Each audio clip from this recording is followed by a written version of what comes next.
On this day to honor America's veterans, one group of servicemen and women are still involved in a fight. The survivors of the attack at Fort Hood are fighting for what they think they deserve. Now, they have gotten treatment for their wounds, but they say there are more benefits they cannot receive. As you'll see in my special report tonight, the vets are battling the same government they once fought to protect.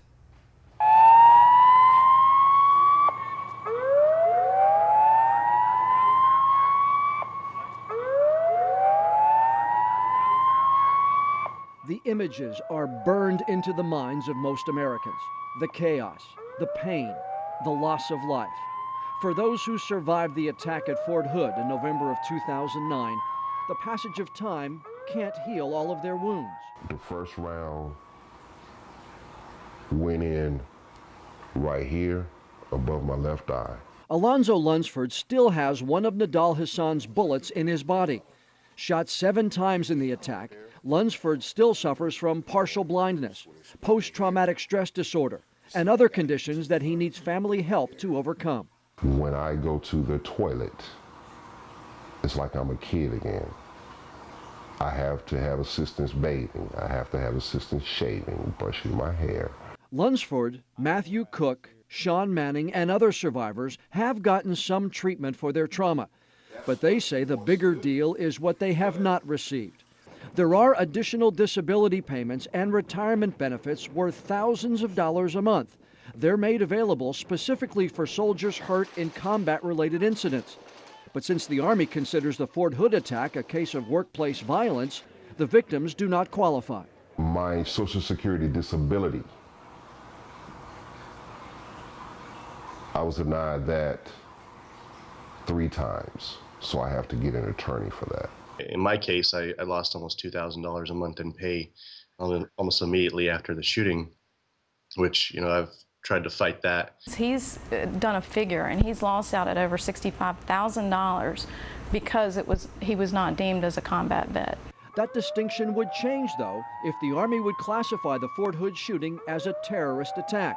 A 2011 congressional report called Fort Hood the worst terrorist attack on U.S. soil since September 11, 2001. The head of Homeland Security at the time called Hassan a terrorist.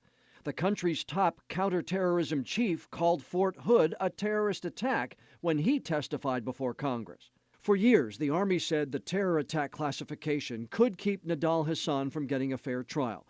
Now that the trial has ended, I asked the Army for an update. Here's what I heard.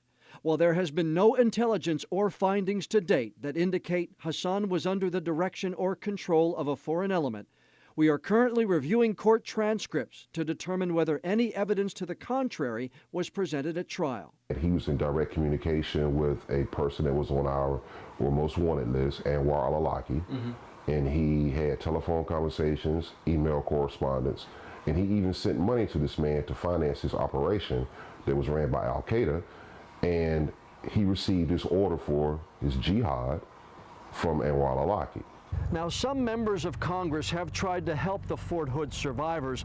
They've introduced bills in the House and the Senate, which would make the survivors eligible to receive the Purple Heart and give them the benefits that they're seeking. But in a report, the Department of Defense came out against that effort, saying since it's not a terrorist attack, the victims don't meet the criteria for the Purple Heart. In that same report, the DOD said the government has vigilantly tended to the needs of the victims and their families since the tragic events of November 5, 2009. It makes my skin crawl because it's so not true. It's a big, bold-faced lie. Both Munley and Lunsford are out front in the fight for the Fort Hood victims. They admit at times it can be overwhelming and emotional, even for the bravest of heroes. To have to counsel these victims like I do to this day and help them and hear what they have to go through, I'm so infuriated. And now we're coming up on 4 years and still nothing has been done to help these soldiers out. Does it hurt? Oh, it hurts. When does it hurt most? When you just think about them? Yeah, I mean, well, on the anniversaries, and when they call. I do have their rage and their anger. The reason why I don't react that way A lot. It's because I'm a dad. And I don't want to be portrayed as that large, angry, unstable, wounded soldier that people fear.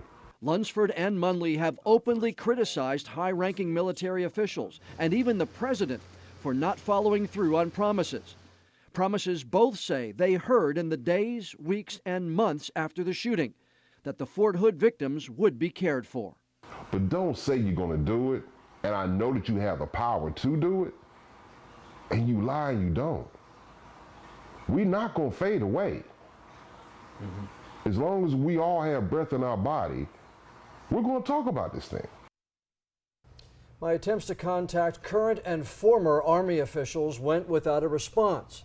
As for the senator and the congressman who introduced the new bills, well, I asked their offices for a comment on the inactivity of those bills so far, and again, no response to that question. I posted all of the documents from the story on our website, along with emails and links to sites that support the Fort Hood effort. There's also raw video there from the interviews I did for the story. Just click on WECT.com and it's all right there, a click away.